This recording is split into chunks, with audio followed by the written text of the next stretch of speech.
Hello, everyone, and welcome back to this week's episode of the Rose and Rubini podcast, Making Sense of This World. My name is Manas Chavla, and as always, I'm really pleased to be joined by CEO and Head of Research, Brunella Rosa. This week, we're discussing tech revolutions and how they're set to separate money from state control. A really interesting overlap of tech, money, and power happening in the midst of the US elections that took place a few weeks ago, with a lot to change as Donald Trump starts his second term in office. A lot of this has to do with Elon Musk and Peter Thiel and his support for JD Vance. There's a lot of actors and a lot of priorities, Brunello. So could you start by setting the background a little bit on tech's capture of the political, economic, and social institutions that we see in the US? Yes, absolutely.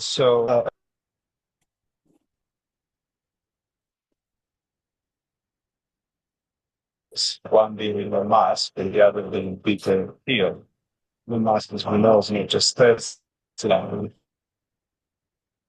also a number of other companies that are involved in the National Institute of Defense, starting Peter Thiel, same story there, particularly with Palantir. So, Major Donald Trump was the mass media one principles to steal let them believe there's a football involved in the White House now for three what?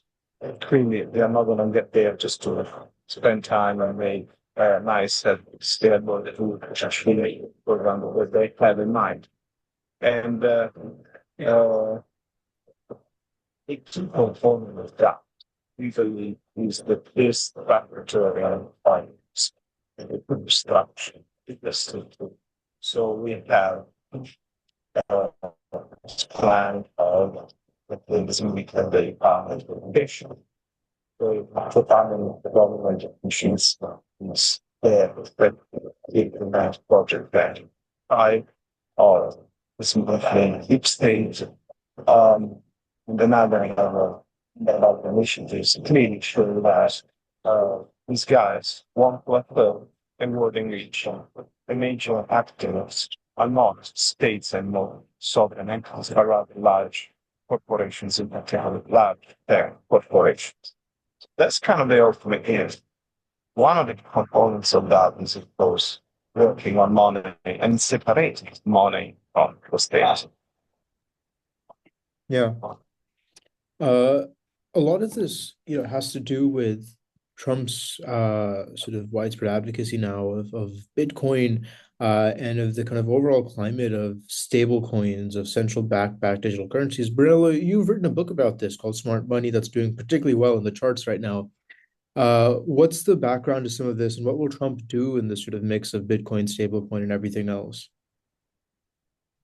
So, as you know, that there's a dependency by the foreign element American to digital assets.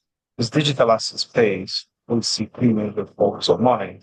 There, one, the state backed central bank digital currencies, and then the market base cryptos and stablecoins. Now, while the Europeans and the Chinese are moving from bottom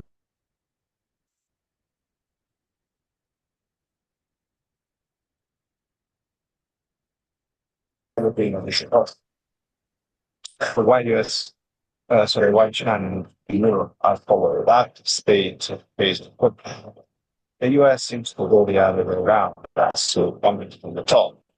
Some of them might be little pushing for victors and Trump itself, we've not particularly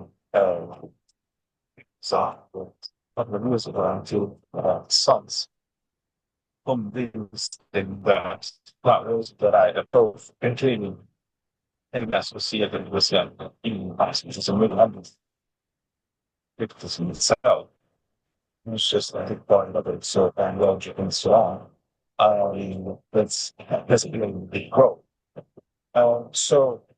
We believe that we will effectively see kind of a battle in funding English in Westmoreland China perceives finance digital India and US periods.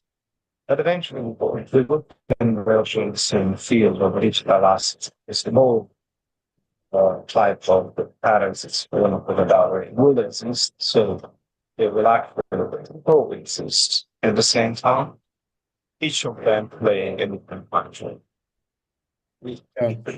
And this is as these stable coins perhaps get displaced by another kind of stable coin, those issued by companies like Amazon and Google. Some of these attempts have so far been blocked. But it seems like as these companies and their political power grows, their currencies might also take sort of center stage. Is that what you see happening?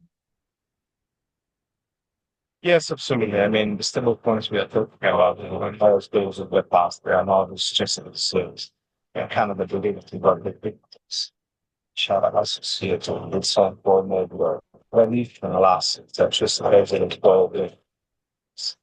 These are just temporary forms with being connected like that. The real ones will be those who should like corporation, large corporations, service or large tech corporations. But not exactly, not just the Amazons and the Googles, but Starbucks, to share with the Apple points. Another a lot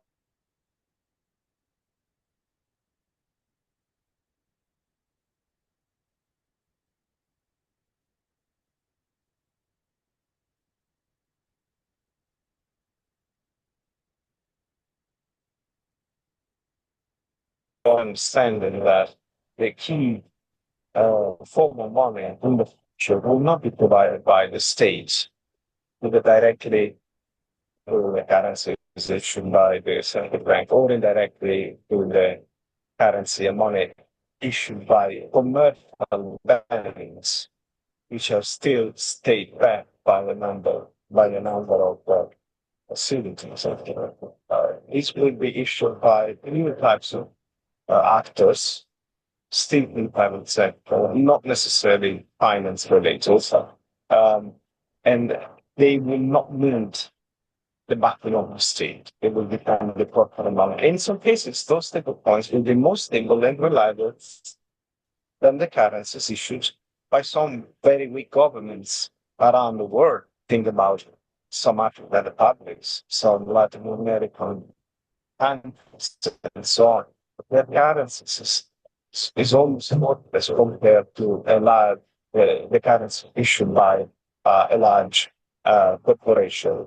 So effectively, uh, I think this will be the future to the point that even an old guy, Republicans such as Paul Ryan, former Speaker of the House of Representatives, those who represent one of those who have been wiped out by the Trumpian populist revolution, came out and said in an afternoon budget saying, I want to preserve the value of the dollar as a word, as a currency. We need to start on issuing and backing stable currencies as much as possible. So, you had kind of the new GOP